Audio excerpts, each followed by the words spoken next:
Hi, this is doctor Malik and USMLE for Indians में आप सभी का स्वागत है। If you know Hindi and if you know English, अगर आप हिंदी जानते हैं और अंग्रेजी जानते हैं और आप मेडिकल स्कूल में पढ़ते हैं या आप डॉक्टर बन चुके हैं इंडिया में और आप अमेरिका में आना चाहते हैं और यहाँ पर प्रैक्टिस करना चाहते हैं और यहाँ पर आप मेडिकल लाइसेंस लेना चाहते हैं किसी भी स्टेट में, तो अमेरिका में मेडिकल लाइसेंस स्टेट वाइज मिलता है और इसके लिए आपको 3 यूएसएमएलई स्टेप्स पास करने पड़ेंगे। और ये इनके लिए आपको अप्लाई करने के लिए ecfmg.org वाली वेबसाइट पर पहले जाना पड़ेगा और जो कुछ जानकारी आप चाहते हैं वो आप usmle.org पर जाकर छानबीन कर सकते हैं। अगर आपको तैयारी के लिए मदद चाहिए तो मेरी वेबसाइट का नाम है www.bestusmletutor.com, bestusmletutor.com, कोई गैप नहीं है बीच में।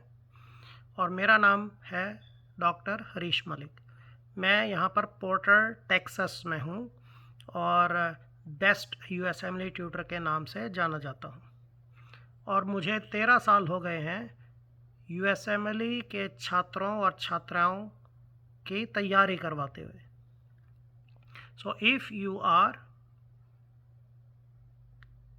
studying for USMLE and you are planning to take USMLE after 6 months or 1 year, if you are in 3rd year, 4th year, final year of MBBS in India and you want proper guidance from somebody who has a lot of experience in helping students pass even on their last attempt, तो अगर आप पहले ही fail होके बैठे हैं और आप दोबारा से एग्ज़ाम देना चाहते हैं या आप पहली बार ही फेल नहीं होना चाहते हैं और मैक्सिमम स्कोर लाना चाहते हैं, तो सबसे पहले सब्सक्राइब करो चैनल को और बेल आइकॉन को क्लिक करो ताकि आप कोई भी मेरा वीडियो मिस ना करें। तो अब बात करते हैं पहले स्टेप की, यूएसएमएलई स्टेप 1। उसमें आपके पहले 2 सालों का सिलेबस आता है, लेकिन जो क्वेश्चंस हैं वो आपके 3rd 4th फाइनल ईयर से भी बहुत सारी चीज़ें उनमें आती हैं, क्योंकि पूरा का पूरा स्टेप 1 आजकल क्लिनिकली ओरिएंटेड हो गया है। तो वो पूछें तो ये बेसिक साइंस की ही बात कि भाई ये कौन सा बैक्टीरिया है या ये कौन सा कल्चर मीडियम है या ये ड्रग का क्या मैकेनिज़्म है, बट पहले आपको बीमारी के बारे में बताएंगे। पहले आपको बीमारी अगर समझ में नहीं आई तो आपको ये नहीं पता चलेगा कि किस दवाई से इसकी ट्रीटमेंट करना है, और अगर आपको दवाई नहीं पता चली तो आप मैकेनिज़्म कहाँ से बताएंगे। ऐसे ही वो बैक्टीरिया की बात करेंगे, वायरस की बात करेंगे, पैरासाइट की बात करेंगे, कभी आपको पिक्चर दिखा देंगे, कभी आपको ईकेजी दिखा देंगे, कभी एक सीटी एमआरआई की पिक्चर दिखा देंगे, कभी ग्रॉस या हिस्टो की पिक्चर दिखा देंगे। तो जब आप यूएसएमएलई देने बैठेंगे, जैसे स्टेप 1 है, तो आपको वहाँ पे प्रोमेट्रिक में बैठ के, जहाँ पे आपको एग्ज़ाम देना होता है, प्रोमेट्रिक सेंटर बोलते हैं। तो यूएसएमएलई स्टेप 1 और 2 तो आप कहीं पे भी दे सकते हैं पूरी दुनिया में, बट स्टेप 3 के लिए आपको यहाँ अमेरिका में ही आना पड़ेगा पहले। तो अब बैक टू स्टेप 1। तो जब आप मॉनिटर को देख रहे हैं, क्वेश्चंस कर रहे हैं, तो क्वेश्चंस किस चीज़ के बने हैं पहले ये सोचो। वहाँ जो पिक्सल्स हैं, हर क्वेश्चन में सही आंसर आपके सामने है, फिर क्यों आप गलत आंसर पिक करोगे? Nobody in their right mind would pick the wrong answer if they knew the right answer, right? And what are the questions and answers made up of?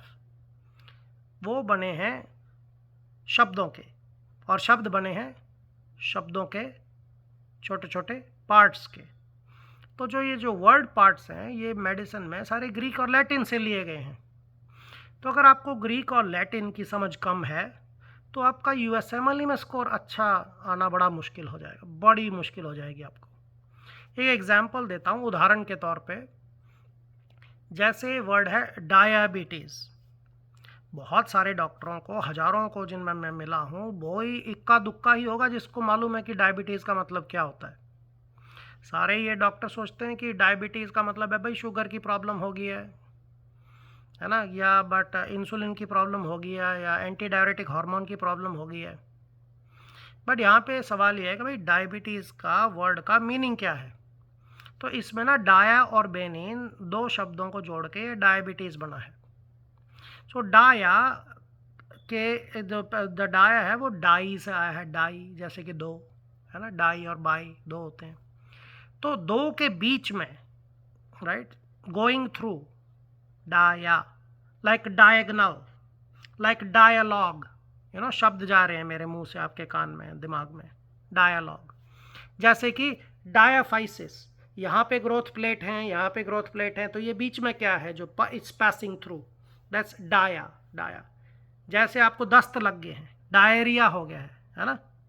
जैसे एक न्यूट्रोफिल है जो कि ब्लड वेसल में से बाहर जा रहा है, डाया, पासिंग थ्रू, है ना।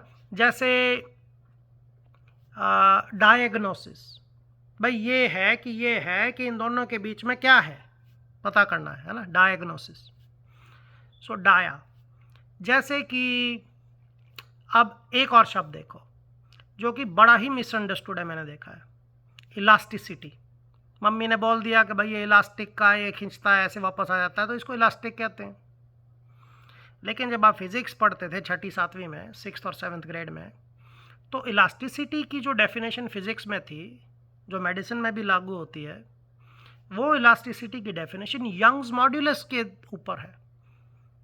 तो अगर मैं आपसे पूछूं कि भाई रबड़ इलास्टिक ज़्यादा है या स्टील, तो ज़्यादातर जो डॉक्टर हैं वो आंसर पिक करते हैं रबड़। भाई अब ये अगर आप छोटी सी गूगल सर्च करोगे या एआई से पूछोगे तो फट से बता देगा भाई स्टील बहुत ज़्यादा इलास्टिक है, रबड़ तो इतना इलास्टिक है ही नहीं। तो आप फिर सिर खुजाओगे भाई ये क्या हो गया। तो यंग्स मॉड्यूलस जो है वो स्ट्रेस ओवर स्ट्रेन की रेशियो को बोलते हैं। तो अगर आप रबड़ को देखोगे तो वो जो है ज़्यादा स्ट्रेस हैंडल नहीं कर पाता, टूट जाता है। और जो स्ट्रेन है वो ज़रा से स्ट्रेस में बड़ा ज़्यादा स्ट्रेन उसको आ जाता है। तो स्ट्रेस तो छोटी मात्रा होगी और स्ट्रेन बड़ी मात्रा। तो छोटी नंबर को अगर आप बड़े नंबर से डिवाइड करोगे तो बड़ी छोटी रेशियो आएगी। तो जो यंग्स मॉड्यूलस है रबड़ का वो बहुत ही छोटा नंबर है, और जो स्टील है उसका यंग्स मॉड्यूलस बहुत ही बड़ा नंबर है। ठीक है ना। तो गूगल करके देख लेना भाई रबड़ ज़्यादा इलास्टिक है कि स्टील। मैं तो कहता हूँ कि भाई स्टील ज़्यादा इलास्टिक है। तो जब आप सवाल पढ़ रहे होगे या कहीं पे पढ़ रहे होगे कि भाई इलास्टिक ज़्यादा हो गया है, तो इसको इलास्टिक मत सोचो। जो ज़्यादा रिजिड है स्टील की तरह वो ज़्यादा इलास्टिक है। इसीलिए हम लोग जब ट्यूनिंग फॉर्क यूज़ करते हैं, है ना, ट्यूनिंग फॉर्क यूज़ करते हैं, तो ट्यूनिंग फॉर्क तो एल्यूमिनियम का बना है। देखो ना रिकॉयल कितनी अच्छी है उसकी एल्यूमिनियम की। अगर उस पर लिखा है कि 512 हर्ट्ज़ है, 512 हर्ट्ज़ है, तो इसका मतलब वो एक ही सेकंड में 512 बार ऐसे ऐसे कर सकता है। रबड़ तो नहीं कर पाएगी ऐसे, समझ रहे हैं। तो आपको ये वर्ड्स को बहुत अच्छे से समझना है। जैसे यहाँ पे जो हड्डियाँ हैं रिस्ट में, उनको क्या कहते हैं? उनको कहते हैं मेटाकार्पल्स। तो जो कार्पस है उसको रिस्ट बोलते हैं, और जो ये जो रिस्ट में जो हड्डियाँ हैं इनको कार्पल बोलते हैं। तो इन कार्पल के बाद वाली जो हड्डियाँ हैं उनको मेटाकार्पल बोलते हैं। तो मेटा का क्या मतलब है फिर?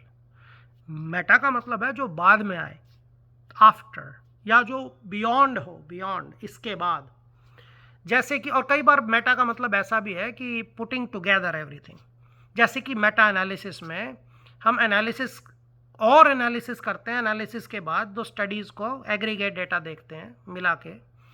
जैसे कि मेटाबॉलिज्म, बोलस क्या है? एक पैकेट ऑफ एनर्जी और मास है। जैसे कि मुंह में हमने खाना खाया तो चबा के जब वो सलाइवा के साथ मिक्स कर गया, उसको स्वॉलो करने से पहले उसको हम बोलस बोलते हैं, फूड बोलस। ऐसे ही अगर कोई डॉक्टर आपको फ्लूइड बड़ी जल्दी से देता है या ड्रग ज़्यादा मात्रा में आईवी, तो उसको हम बोलते हैं फ्लूइड बोलस या ड्रग बोलस। ऐसे ही जब फिज़िक्स वाले लोग जब कि एक वन फोटोन को भी वो बोलस बोल सकते हैं, समझ रहे हैं, कोई भी पार्टिकल हो गया उसको बोलस बोल सकते हैं। तो ह्यूमन बॉडी बहुत सारी चीज़ों के साथ इंटरेक्ट कर रही है, इनफाइनाइट चीज़ों के साथ। तो किसी भी चीज़ के साथ जिसके साथ हम ह्यूमन मैकेनिज्म इंटरेक्ट कर सकता है उसको आप बोलस कह सकते हो। चाहे वो विजुअल इनपुट है, चाहे ऑडिटरी है, चाहे स्मेल है, चाहे टेस्ट है, चाहे टच है ना। तो ये जो बोलस हमारी बॉडी में आ रहा है, चाहे वो फूड है ना, चाहे ड्रिंक है, तो जो भी ये इंटरेक्शन हो रहा है, ये जो बोलस है तो मेटा मीन्स उसके बाद क्या होता है शरीर में, है ना, बॉडी क्या करती है उसके साथ, उस बोलस के साथ। और जो इज्म है वो है प्रोसेस। सो मेटाबॉलिज्म का सीधा साधा मतलब क्या हो गया फिर, कि जब हम किसी भी चीज़ के साथ, एनर्जी के साथ इंटरेक्ट करते हैं तो हमारा शरीर उसके साथ बाद में क्या करता है, उसको कैसे प्रोसेस करता है, हम उसको कैसे समझते हैं, हम उसको कैसे पचाते हैं, उसके क्या क्या इफ़ेक्ट होते हैं हमारे ऊपर, तो उसको हम मेटाबॉलिज्म कह सकते हैं। तो अगर आप यूएसएमएल मटेरियल को अच्छे से मेटाबोलाइज नहीं करेंगे तो आपको दस्त लग सकते हैं। तो इसीलिए मैंने ये चैनल बनाया है उन भाई बहनों के लिए जो चाहते हैं कि उन्हें बहुत ही अच्छी और रिलायबल इंफॉर्मेशन यूट्यूब पे जाके मिल जाए, ताकि वो channel channel channel video video video ना देखते रह जाएं। एक और चीज़ मैंने जो बड़ी ख़राब होती देखी है इंडियन डॉक्टर्स में ख़ास करके, कि वो बहुत ज़्यादा टाइम वेस्ट करते हैं तैयारी करने में यूएसएमएल के लिए। उसको आप कंपेयर एंड कंट्रास्ट करो। जब मेरे पास कोई अमेरिकन स्टूडेंट आता है सेकेंड ईयर का, जिसने अभी कोई थर्ड ईयर नहीं किया, कोई फोर्थ ईयर नहीं किया, क्लिनिकल नॉलेज ऑलमोस्ट ज़ीरो है, वो स्टूडेंट भी अगर 40% कर रहा है अपने एनबीएमई में, एनबीएमई क्या है, national board of medical examiners, और एफएसएमबी क्या है, federation of state medical boards. इनकी वेबसाइट क्या है, nbme.org, ये कोई भी .com नहीं है, ठीक है ना, या फिर usmle.org या fsmb.org या ecfmg.org। सब ये .org मीन्स ये ऑर्गेनाइजेशंस हैं, usually they are not for profit, तो वो लोग .org यूज़ करते हैं, ठीक है ना, जैसे कि यूनिवर्सिटी वाले .edu यूज़ करते हैं, ठीक। सो बैक टू दिस, कि जो यूएसएमएल क्या है, कि ये जो एफएसएमबी है और जो ईसीएफएमजी है फॉरेनर्स के लिए, educational commission for foreign medical graduates, तो अब अगर आप देसी डॉक्टर हैं तो आपको ईसीएफएमजी के थ्रू अप्लाई करना पड़ेगा ऑनलाइन, ठीक है ना, और फिर वो वेरीफाई करेंगे आपके मेडिकल स्कूल के साथ कि आप वहाँ पे छात्र हैं या नहीं, स्टूडेंट, या आपके वहाँ के ग्रेजुएट हैं या नहीं, ठीक। तो फिर वो आपको अलाउ करेंगे कि आप एग्ज़ाम दे सकते हैं। यूएसएमएल स्टेप 1 करीब करीब $1000 का है, और इंडिया में कुछ और भी महंगा होगा क्योंकि इंटरनेशनल फ़ी लग जाती है, ठीक है। इतना ही करीब करीब स्टेप 2 है और इतना ही स्टेप 3 है, बट स्टेप 3 के लिए आपको यहाँ पे अमेरिका पहले आना पड़ेगा। और इसमें बहुत ज़्यादा ज़रूरी ये भी है कि आप USCE ज़रूर अपने रिज्यूमे में ऐड कर लें। USCE क्या है, यूनाइटेड स्टेट्स क्लिनिकल एक्सपीरियंस, क्योंकि जब आपको जो वो 3 लेटर ऑफ रिकमेंडेशन चाहिए होंगे वो आप अमेरिकन डॉक्टर से लेंगे तो उससे बड़ा फ़ायदा होगा, ठीक है ना, आपको मैचिंग के लिए। तो ये मैचिंग क्या चीज़ है भाई, जब आप पहले ये स्टेप 1 स्टेप 2 पास कर लेते हैं उसके बाद आप ECFMG सर्टिफाइड हो जाते हैं। सो ECFMG सर्टिफाइड होने के बाद आप इरास की वेबसाइट पे, इरास क्या है अब, ये electronic residency application service, eras, ठीक, इरास की वेबसाइट से आप अप्लाई करते हैं प्रोग्राम्स को, फिर वो आपको इंटरव्यू के लिए कॉल भेजते हैं, या तो वो स्काइप पे इंटरव्यू कर लेंगे या जूम पे कर लेंगे, आपको यहाँ पे बुलाएंगे, उसके लिए आपको वीज़ा चाहिए होगा, प्लेन में बैठ के आना पड़ेगा, तो खर्चा लगेगा। तो यूएसएमएल जो है वो बहुत ही महंगा है ना, वहाँ पे नीट पीजी वगैरह करोगे इंडिया में तो वो बहुत सस्ती है, यूएसएमएल बड़ा ही महंगा हिसाब किताब है, कम से कम 30,000 से $50,000 का खर्चा हो जाएगा रेजिडेंसी मिलते मिलते, कम से कम। और अगर आपने ट्यूटर हायर कर लिया मेरे जैसा तो क्या पता कितना हो जाएगा। तो इसलिए कम से कम सब्सक्राइब कर लो चैनल को, तो ये मुफ्त में आपको सबसे बढ़िया एडवाइस मिलेगी यूएसएमएल के बारे में, क्योंकि मेरे को 40 से 50,000 घंटे हो गए हैं यूएसएमएल पढ़ाते हुए। मैं फुल टाइम यूएसएमएल ट्यूटर हूँ। मेरी वेबसाइट है bestUSMLtutor.com, ठीक है, वहाँ पे जाके आप मेरे रिव्यूज़ पढ़ लो गूगल पे, स्टूडेंट्स क्या सोचते हैं। स्टूडेंट्स मैंने सारी दुनिया में पढ़ा रखे हैं, आप कहाँ पे बैठे हो दुनिया में, it doesn't matter, if you know English और हिंदी उर्दू परफेक्ट, कोई प्रॉब्लम नहीं आएगी, ठीक है। तो अब हमने यूएसएमएल स्टेप 1 की तो थोड़ी सी बात कर ली है, थोड़ी स्टेप 2 की करते हैं। तो स्टेप 2 जो यहाँ के अमेरिकी स्टूडेंट हैं वो देते हैं थर्ड ईयर ख़त्म करके, जब उनकी मेन रोटेशन सारी हो चुकी होती हैं। तो ये सारे साल क्या है ना, ये लोग शेल्फ एग्ज़ाम देते रहते हैं हर रोटेशन के एंड में, जो कि एक एनबीएमई के ही एग्ज़ाम है। तो इनको प्रैक्टिस है इस टाइप के क्वेश्चंस करने की। और इंडिया में वो ऐसे लिखवाते हैं, एक्सप्लेन वाई करवाते हैं, थोड़े बहुत MCQ भी हैं, आजकल बदलाव आ रहा है, लेकिन वो इस टाइप के क्वेश्चन नहीं है। इंडिया में ज़्यादा direct straight forward data based question हैं, यहाँ पे ऐसा नहीं है। यहाँ पे घुमा फिरा के पूछेंगे क्वेश्चन। जैसे कि आपको बताना है कि लैम्बर्ट ईटन मायस्थेनिक सिंड्रोम हो रहा है किसी को, तो वो बोलेंगे भाई ये ना लो लाइंग काउच पे जब बैठा होता है तो उसको उठने में 10 बार कोशिश करता है उठ के, तब ये जाके उठ पाता है। तो इसका मतलब वो इनडायरेक्टली आपको बता रहे हैं कि जो स्ट्रेंथ ऑफ मसल कंट्रैक्शन है it is gaining strength with repetition. इसका मतलब ये लैम्बर्ट ईटन है, क्योंकि मायस्थीनिया ग्रेविस में उल्टा होता है, स्ट्रेंथ जो है वो गिरती चली जाती है रेपिटेशन के साथ, कमजोरी आती जाती है, इसमें स्ट्रेंथ बढ़ती जाती है। फिर लैम्बर्ट ईटन अगर हो रहा है तो ज़्यादातर ये लंग कैंसर में होता है। तो फिर कह देंगे भाई अगली इमेजिंग आप क्या करोगे या अगला स्टेप क्या होगा, फिर आप कहोगे भाई मैं चेस्ट एक्सरे करके देखूंगा या हाई रेजोल्यूशन CT स्कैन करूंगा चेस्ट का, ठीक है ना। तो ऐसे ये घुमा फिरा के क्वेश्चन बनाते हैं USMLE में।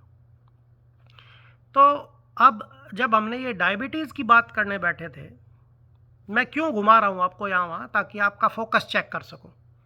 तो जो डायबिटीज़ की हम बात करने पर चले थे, तो डाया का मतलब हो गया पासिंग थ्रू। जैसे डायरिया में टट्टी पास हो रही है, पतली या ज़्यादा क्वांटिटी में, है ना, नॉर्मल से ज़्यादा। तो अब ये डाया का तो मतलब हो गया पासिंग थ्रू। इधर बेनिन जो दूसरा इसका शब्द है, वर्ड पार्ट है, बेनिन का मतलब है कि भाई टू वॉक टू। तो अब इसमें जिस इंसान को डायबिटीज़ की बीमारी होती है वो बार बार वॉक करके कहाँ जाता है, वॉशरूम में, रेस्ट रूम में, टॉयलेट में जाता है, और बार बार वहाँ जाके क्या करता है, वो क्या पास करता है उसकी बॉडी में से, पेशाब और यूरिन। तो अगर आपको एक्सेसिव यूरिनेशन की बीमारी है तो हम कहते हैं भाई आपको डायबिटीज़ हो गई है। इसीलिए इसके लिए सिनोनिम डायबिटीज़ का हो गया पॉलीयूरिया। अब आपकी समझ में आया, डायबिटीज़ शुगर की प्रॉब्लम नहीं है भाई। अगर आप ऐसा सोचते हैं तो वो सही नहीं है। अधिकतर डॉक्टरों को मैं जिनको मिला हूँ उनको ये भी नहीं मालूम कि भाई डॉक्टर का मतलब क्या है वर्ड का।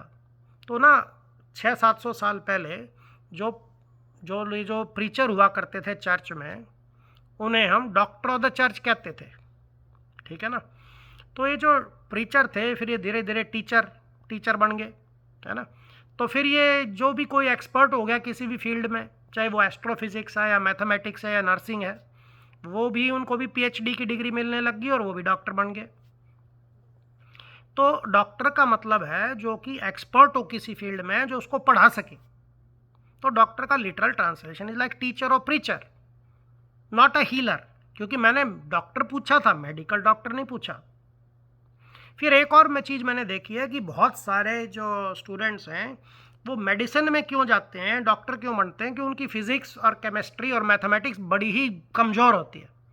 तो सोचो आपकी फिजियोलॉजी बायोकेमिस्ट्री में कैसी हालत होने वाली है, बड़ी मुश्किल हो जाएगी भाई।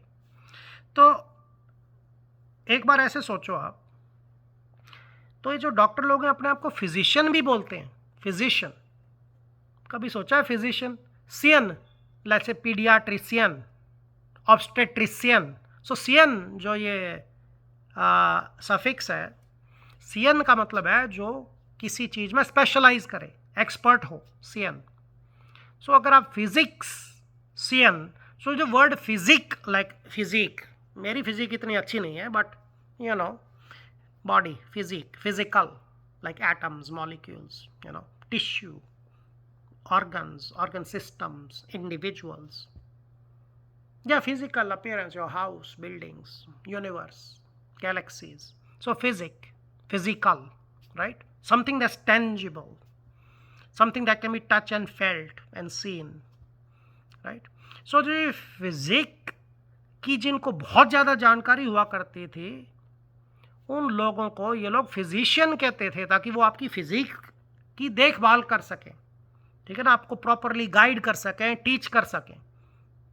तो भाई आप कैसे फिजिशियन बन जाओगे, कैसे फिजिशियन बनोगे अच्छे, अगर आपको फिजिक्स अच्छे से नहीं आएगी।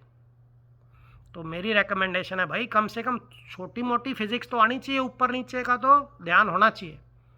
अब जैसे एग्जाम्पल ये है कैसे फिजिक्स अप्लाई होएगी ह्यूमन बॉडी में, आफ्टर ऑल हम भी फिजिकल ऑर्गेनिज्म है।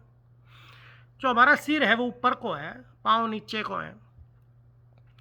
तो आपको मालूम है कि हम मोस्टली जो है 70% 70% के करीब we are made out of water. अब वाटर बड़ी चमत्कारी चीज़ है, सारी लाइफ में वाटर भरा हुआ है यहाँ पे धरती पे, right. So water is H2O। अगर मैं कहूँ कि भाई 70% वाटर आप कहोगे हाँ जी बिल्कुल सही है, तो मैं कहूँगा भाई अच्छा अब इसको ज़रा, ये तो मॉलिक्यूलर लेवल पे हो गया, इसको हम एटॉमिक लेवल पे देखते हैं। हर ऑक्सीजन में 2 हाइड्रोजन जुड़े हुए हैं, तो मैं ये कह सकता हूँ आप भाई हाइड्रोजन के बने हैं मोस्टली, अगर मैं गिनती करूँ एटम्स की, परमाणु की। लेकिन अगर आप साइज़ के हिसाब से देखेंगे तो ऑक्सीजन 16, हाइड्रोजन 1। तो फिर आप बाई वॉल्यूम या वेट देखेंगे तो भाई आप ऑक्सीजन के बने हैं। भाई हाइड्रोजन के देखो बड़ी जल्दी एक्सप्लोड कर जाती है ना, आग लग जाती है, फट जाती है। Hydrogen is very explosive gas. तो लेकिन जब ये जो ऑक्सीजन है इट प्रमोट्स द एक्सप्लोजन। आग में बड़ी ऑक्सीजन की जरूरत है आग लगने के लिए, है ना। बट लेकिन जब ये हाइड्रोजन और ऑक्सीजन आपस में मिलके पानी बनाते हैं तो देखिए it can put out fire and it can give you life. जैसे कि किसी मरीज को DKA हुआ है, डायबिटिक कीटोएसिडोसिस। ये बताइए मेरे को कि उसको सबसे पहले आप फ्लूइड बोलस क्यों देते हो नॉर्मल सेलिन का? क्यों इस DKA या HHS के मरीज की मेंटल स्टेटस क्यों डाउन होती है? क्यों होती है बताओ ना? क्यों आप फ्लूइड दे रहे हो पहले? क्यों आप इंसुलिन नहीं लगा रहे सबसे पहले? क्यों आप पोटेशियम नहीं दे रहे उसको? क्यों आप फ्लूइड दे रहे हो? मेंटल स्टेटस डाउन क्यों होती है? तो बहुत सारे डॉक्टरों को गलतफहमी है कि डायबिटिक कीटोएसिडोसिस देखते हैं, भाई एसिडोसिस हो रही है, एसिडोसिस की वजह से मरीज की मेंटल हालत नीचे चली गई, कोमाटोज हो गया या कंफ्यूज्ड है। गलत आंसर है। हम मोस्टली पानी के बने हैं। और आपको मालूम है डायबिटीज़, आज ही सब पढ़ा है मैंने कि डायबिटीज़ का मतलब है आपको पेशाब लग गई है।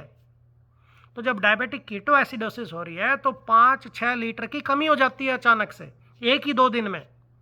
तो क्या होगा? इतना पानी अगर एक 2 दिन में निकल गया तो दिमाग सिकुड़ जाएगा, इट श्रिंक। इस वजह से, डिहाइड्रेशन की वजह से, सेल श्रिंकेज की वजह से, न्यूरोनल श्रिंकेज की वजह से मेंटल स्टेटस डाउन गया है। इसीलिए पहला स्टेप फ्लूइड देना ही होगा। समझ रहे हैं? अब रट्टा मार मार के अच्छा डॉक्टर नहीं बनोगे। डॉक्टर जरूर बन जाओगे, डिप्लोमा जरूर चिपका सकते हो, डिग्री जरूर चिपका सकते हो, लेकिन अगर आपको सच्चा डॉक्टर बनना है जिसको समझ हो ऊपर नीचे की, तो चैनल को जरूर सब्सक्राइब कीजिए, ठीक है ना। तो बैक टू हम हेड। तो हम पानी के बने हैं और पानी में कुछ चीज़ें तैरती हैं। ये आजकल तो हमने पीरियोडिक टेबल बना दिए है ना, उसमें ऑलमोस्ट 120-30 एलिमेंट लगा दिए हैं। बट पुराने ज़माने में एंशियंट नॉलेज की हम बात करें तो हम पंच तत्वों के बने हैं, या 4 के बने और हम 5वें में हैं, और उन चारों में भी वो 5वां है। 5th element is very mysterious which is your ether और आकाश। तो ये बाकी के 4 एलिमेंट क्या हैं? आपने सुना होगा कि ग्रेविटी, लेविटी। सो ग्रेविटी मीन्स जो चीज़ों को आप उसमें ले आए, और लेविटी मीन्स उनको दूर ले जाए। या आप ऊपर नीचे का सोचोगे धरती के हिसाब से, तो जो नीचे वो ग्रेविटी, जो ऊपर वो लेविटी। तो जो 4 तत्व और हैं, 4 more elements, earth, water, air and fire. So जो ये अर्थ और वाटर है ये तो ग्रेविटी प्रोन है, ये नीचे को जाते हैं और ये इकट्ठे हो जाते हैं हमेशा। लेकिन जो फायर है ऊपर को जाती है। आपने आग देखा, हमेशा ऊपर को जाती है आग की लपटें ऊपर को जाती हैं। It's like a flow of gas and gas always goes up. दूसरी चीज जो एक और ऊपर को जाती है वो क्या है? हवा, एयर ऊपर को जाती है, ठीक है ना। तो जलती हुई हवा को आप आग कह लोगे, मतलब समझ रहे हो। तो ये दोनों चीज़ें ऊपर को जाती हैं। तो levity in the human body is provided by this fire element as well as the air or gas element. But anything that is like water soluble or goes down in water and which is minerals and everything like the earth, they always go downwards in the body. एक और चीज़ बड़ी interesting है, हमारी body में 2 main solvent हैं। एक solvent तो हो गया भाई पानी, बट कुछ चीज़ें पानी में नहीं घुलती हैं, और जो मेन चीज़ जो पानी में नहीं घुल रही है, आसानी से नहीं घुल रही है, वो है fat. Fat is lipophilic and hydrophobic, पानी से डरता है। तो अगर आप एक कप लें और उसमें पानी डाल दें और उसमें तेल डालें या बटर डालें या घी डालें, सारा तैर के ऊपर को आ जाता है। आता है कि नहीं? अगर आप मानते हैं कि आता है, तो अब ह्यूमन बॉडी को भी ऐसी एक बोतल कप की तरह मान लें। पानी के बने हैं 70%, उसी में चीज़ें अलग अलग किस्म की हैं, ठीक है ना। तो इसमें अगर मैं घी डालूंगा तो तैर के ऊपर को आएगा। So it is no surprise कि जो आपका जो दिमाग है, दिमाग बना है, it is 60% is fat. Fat जो आपका सारा वाइट मैटर है, जो कि ग्रे मैटर से कई गुना ज़्यादा है। वो वाइट मैटर वाइट क्यों है? लिपिड्स की वजह से, माइलिन शीथ की वजह से। तो जो ये माइलिन शीथ की वजह से है, तो ये सारा लिपिड यहाँ क्यों भर गया 60%? क्योंकि देखो ना, आप टांगों पे चलते हो, सिर ऊपर को है, तो फैट तो तैर के ऊपर को ही आएगा। आएगा कि नहीं? है कि नहीं? औरत में भी देखो, अगर वो बैठी रहती है तो थाइज में, बटॉक्स में सारा फैट भर जाता है, पेट में, है ना। और थोड़ा ऊपर नीचे का सोचोगे तो यहाँ पे फैट भर जाता है, ठीक है ना। Truncal obesity is very common. सोचो जरा, आप ऐसे करके लेटते हो तो पेट ऐसे फूला होता है, फैट ऊपर को ही आता है ना, हमेशा फैट ऊपर को जाता है। जैसे मान लो मैं बुढ़िया हूँ और मैंने अपनी हड्डी तुड़वा ली, फेमोरल नेक फ्रैक्चर हो गया है, और उसके बाद मेरे को दूसरे दिन नर्स फ़ोन करती है कि भाई डॉक्टर मलिक, ये मरीज के यहाँ पे ना काख में, एक्सिला में, नेक शोल्डर एरिया में पीटी किया है, रेड रेड स्पॉट हो रहा है। तो डॉक्टर मलिक सोचेगा, अच्छा जी, ये इसकी सर्जरी हुई थी अभी टांग की, तो और अब ये तो हड्डी टूटी थी, हड्डी में bone marrow has a lot of fat in it, right. तो वो टूट के निकल के आपकी वीनस सर्कुलेशन में घुस सकता है, और वो फैट है तो पानी के हम बने हैं, तो फैट तो हमेशा ऊपर को आएगा। तो अगर फैट ऊपर को आ रहा है तो हार्ट में जाएगा, पहले राइट साइड में जाएगा। तो राइट साइड में जब जाएगा तो फैट तैर के ऊपर आएगा। जब राइट वेंट्रिकल उसको पुश करेगा तो पहले फैट को ऊपर दे के मारेगा, तो वो जो है पल्मोनरी आर्टरी में जाके फंस सकता है, तो आपको पीई भी हो सकती है, फैट एम्बोलिज्म कह लो, हो सकती है। और अब ये जब लेफ्ट हार्ट में पहुंचेगा, छोटा मोटा राइट में अगर लंग्स में फिल्टर नहीं हुआ, तो जब ये लेफ्ट वेंट्रिकल इसको पंप करेगा, ऊपर को पुश करेगा, सारा फैट ऊपर को बैठा है लेफ्ट वेंट्रिकल में, पुश किया, एओर्टा में गया, एओर्टा में भी जाएगा तो ऊपर की तरफ जाएगा, ऊपर की तरफ से आपकी राइट ब्रेकियोसेफेलिक आ गई, लेफ्ट कॉमन करोटिड आ गई, लेफ्ट सबक्लेवियन आ गई, है ना। राइट ब्रेकियोसेफेलिक में राइट सबक्लेवियन आ गई एंड राइट करोटिड आ गई। तो फैट जो है मोस्टली इधर को जाएगा। तो सारा फैट इधर को जब ये जाके छोटी छोटी कैपिलरीज में गड़बड़ करेगा, उससे ही आपको पीटी की हो जाएंगे, समझ रहे हैं। तो मैं अगर ये सोचूं, हाँ ऊपर को ये रैश क्यों हो रहा है, हाँ फैट एम्बोलिज्म हुआ होगा, ठीक है। अब इसका आप कंट्रास्ट देखिए, कोई 5 से 10 साल का बच्चा है, लड़का, जिसको कि कोई वायरल इन्फेक्शन हुई थी 2 हफ्ते पहले, या खांसी खुंसी हुई थी, या कोई वैक्सीन लगी थी। अब वो मेरे पास आ रहा है कि उसको पैल्पेबल, मतलब टच करेंगे तो आप उसको फील कर सकते हैं वो रेज्ड है, परप्यूरा हो रहा है, पैल्पेबल, जो कि नीचे टांगों में शुरू हुआ, अब धीरे धीरे वो उसके चूतड़ों में या बटॉक्स में पहुंच गया है, पिछवाड़े में। तो अब ये बच्चा, जो शुरू में एनर्जी काफ़ी थी, तो ग्रेविटी की वजह से, क्योंकि ये जो IgA, जो उसका शरीर ज़्यादा ही IgA बना रहा है, IgA is a type of immunoglobulin, so it is a protein, globulin is a protein, and proteins go wherever water goes. इसीलिए इसकी किडनी भी डैमेज हो सकती है, IgA नेफ्रोपैथी, क्योंकि हाँ हमारा सारा पानी तो किडनी से होके निकलता है, समझ रहे हैं। और जो आपकी अंतड़ियाँ हैं, इंटेस्टिन्स, ऐसे राउंड राउंड लूप बने हुए हैं, तो उनमें भी IgA is a mucosal antibody, समझ रहे हैं। तो वो जो म्यूकोसल एंटीबॉडी है वो भी नीचे को बैठेगी आपके अंतड़ियों के रूप में, लूप्स में, वहाँ पे वो सूजन कर देगी, स्वेलिंग। तो जब वो पेरिस्टाल्टिक वेव आएगी, फंस के इंटरसेप्शन हो सकता है इस बच्चे को, समझ रहे हैं। आपके जोड़ों में भी पानी भरा है, तो ग्रेविटी प्रोन जोड़ जो हैं, ठीक है ना, जब स्क्रोटम हो गया वो भी नीचे को लटक रहा है, उसके अंदर भी पानी भर जाएगा, जोड़ों में भी पानी भर जाएगा, और यहाँ पे ये सारी इम्यूनोग्लोबुलिन डिपॉजिट होने लग जाएगी। इसकी वजह से बच्चे के जोड़ों में भी दर्द होएगा, बच्चे के पेट में भी दर्द होएगा, समझ रहे हैं। बच्चे के पेशाब में खून आने लग जाएगा, प्रोटीन आने लग जाएगा, उसको ग्लोमेरुलनेफ्राइटिस हो जाएगी, समझ रहे हैं। और जो रैश है वो क्यों नीचे टांगों में हो रहा है, आप समझ में आ रही है, या हाथों में होएगा, क्यों? Gravity, proteins, water. समझो आप लाइफ को समझो, रट्टा मत मारो। अगर तो आप रट्टा बन के डॉक्टर बनना है तो प्लीज़ सब्सक्राइब मत करो, लेकिन आपने समझना है लाइफ के बारे में, मेडिसिन के बारे में, USMLE के बारे में, तो प्लीज़ सब्सक्राइब करो। मैं पूरी मदद करूंगा अपनी तरफ से कि आपका अच्छा स्कोर आए और आप फट से अमेरिका में आके डॉक्टर बन जाएं और ढेर सारा पैसा बनाएं, ढेर सारा।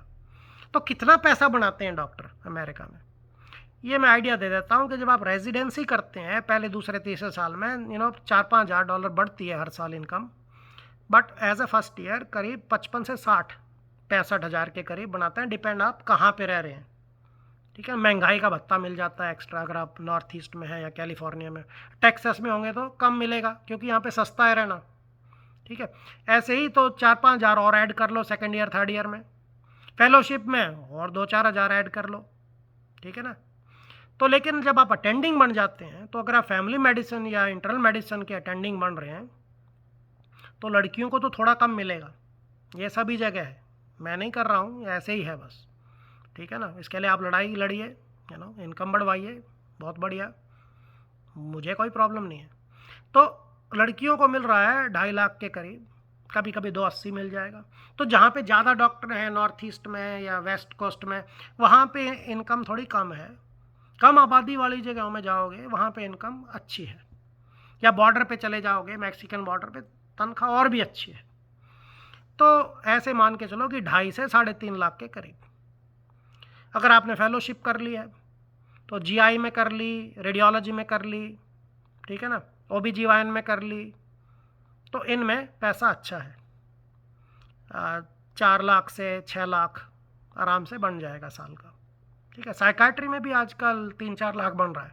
तो साइकाइट्री जो है वो इंटरनल मेडिसिन से भी ऊपर जाके भर रही है मैच में, which is very different from how it use to be in my time, but you have to change with the times.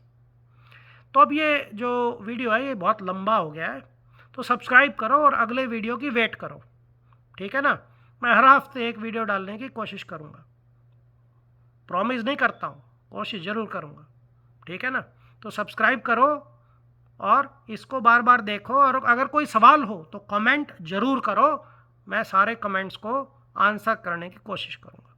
अगर आंसर बहुत लंबा हुआ तो मैं उसके लिए एक वीडियो ही बना दूँगा, और बहुत सारे लोगों को अगर वही सेम सवाल हुआ।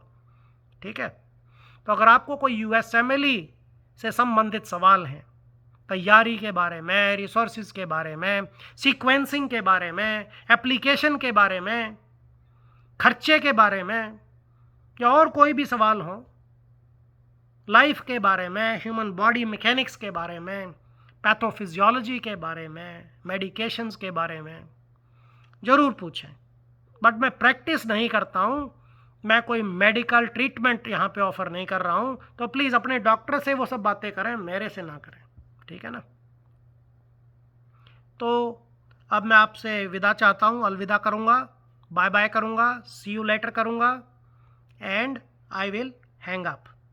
Thank you so much for watching this first video about USMLE for Indians. And if you are an Indian or in that subcontinent, Pakistani is welcome, Bangladeshi welcome, Nepali welcome, Sri Lankan welcome, और किसी को भूल गया, Philippines, Indonesia, China, all welcome. But Chinese में भैया मेरे को language की प्रॉब्लम हो जाएगी। ठीक है ना, but as long as you know English, no problem, कहीं पे भी बैठे हो, यूर वेलकम। मेरा एक अंग्रेजी वाला चैनल भी है, उसको best USMLE tutor doctor Harish Malik के नाम से है। अगर आपको हिंदी नहीं आती, go to that one, right, go to the one which is best USMLE tutor doctor Harish Malik. There is a channel which is purely just English, वो सिर्फ अंग्रेज़ी में है। ठीक, तो bye bye, see you next time. Subscribe जरूर कीजिए और मन लगा के पढ़ाई कीजिए, मज़े में पढ़ाई कीजिए। ठीक, पूरे जोरों शोरों से पढ़ाई कीजिए। Bye bye, see you.